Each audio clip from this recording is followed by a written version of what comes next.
Hi, welcome to day 7 of Mig NYC.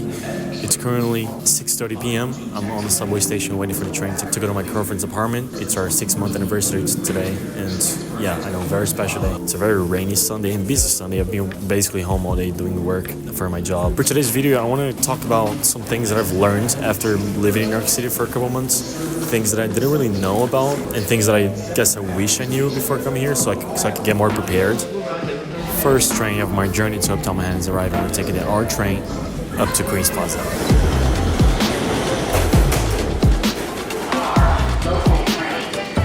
First thing I've learned after moving here, and I've had to learn is, with experience, is the need of having cash in your wallet. I have never been a cash person. I've always been, a car person, just because I've always thought that it's more safe, I guess. But in New York City, you just need cash. Whether that's for dollar pizza, which that has been my lunch every day since I got here. Kind of talked about it in the previous video. It's great, it's delicious, and it's cheap. And it's the best way you'll ever find of saving money to live here. But they only take cash, so I've kind of had to learn to having cash in my wallet at all times.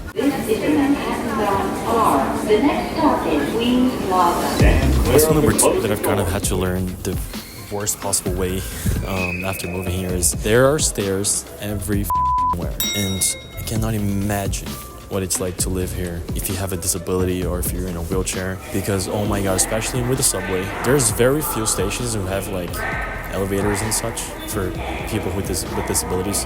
The vast majority don't. Like when I first got here, I stayed in Airbnb for 30 days before I moved into my actual apartment, and I didn't get lucky with that because that was on the 6th floor of that building, and like it was painful. Every time I would get to the apartment and I would leave. I mean, leaving was easy because it was just going down, but every time I would arrive at the apartment, I'd have to go down like fucking 300 steps of stairway. There's not really a solution for this. It's just something to be aware of, and if you're looking for an apartment, have that in the back of your mind, like, or try to find a place that is not on the 6th floor of the building. Or even better, a building that has elevator, because there are buildings who have elevators, but not all of them, especially if you're staying in an Airbnb or something, like a cheap Airbnb, which is my case. The app is here. And I get so confused every time because they kind of have the same route, but they don't. So I don't know if I should take the app. Yeah, it's telling me that the E is departing now, and there's an F train arriving now. So I'm thinking I'm gonna go with this. Mind your own business.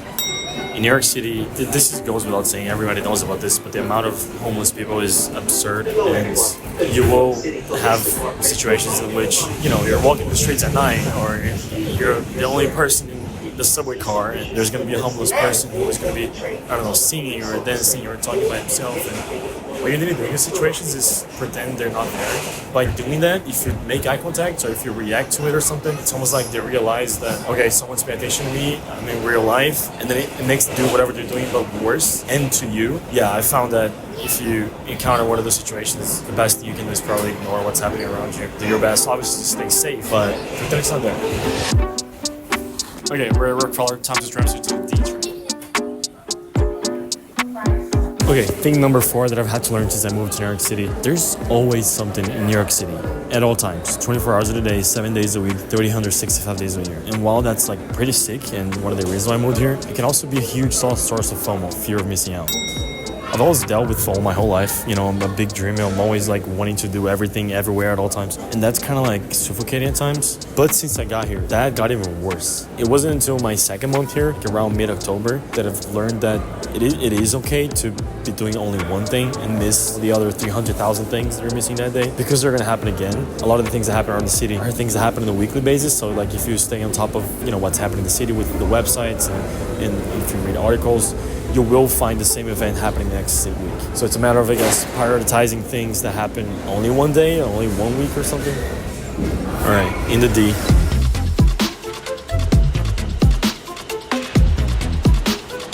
Okay, got to 145th. But one last thing that I want to share that I wish I knew before I moved to New York City is the New York City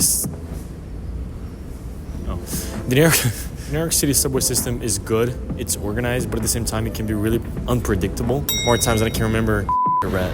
There's a rat. Rats. The 5th item is rats. Everywhere. Like more times than I can remember. Okay, as I'm mad at me as I remember this moment, there was a guy on the other side of the station, and he was about to get in the subway, and I think he saw me making this video with the camera on the tripod and stuff. He just looked at me and was like, yeah. And I just looked at him and was like, yeah. and gave him a thumbs up. It was just like this moment of like, I don't know, good energy, and like from him giving it to me, I guess. Like he was like, yeah, fuck yeah, like keep going, this is sick. At least that's the message that I got. That's what New York City is. That's what I love about the city. Anyway. More times that I can remember, I would go on Apple Maps, or if you use Google Maps, as you do, you would look up the place that you're going to go, and then it's going to tell you like, hey, take this subway, then this one, then this one. But sometimes like accidents happen in stations that cause trains to stop working, or to cause insanely big delays that sometimes it takes a minute for the app to update with that. It really does eventually, which is great, but it can be really unpredictable. You know, sometimes the app will tell you, hey, the subway is 5 minutes away, but it's actually like 20. If you can get a little educated on the subway system before you get here, that does help. All right, this is it for today's vlog. Thanks for watching. Let me know what you think about these tips, and let me know if there's any other tip that I should know. Let me know if there's any other lesson that, if you live here, that you've learned that I should know. Yeah, I'll see you tomorrow for day 8. Thanks for watching.